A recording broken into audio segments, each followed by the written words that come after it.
Пайғамбарларыңа салауат айтпайтын болсаңдар, дұғаларың көк пен жердің ортасында қалып қояды деп айтты. Аллахтың құзырына дейін жетпейді дейді дұғаларың.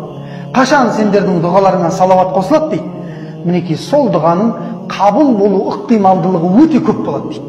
Көрдіңіздер ме? Пайғамбар саллаллаху алейхи ва салламға салауат айтпай қылған дұғалар көк пен жердің ортасында омар тұрып қалады деп айтқан екен. Ибн Хаттаб радиаллаху анху имам Термизиде келген риуаятта.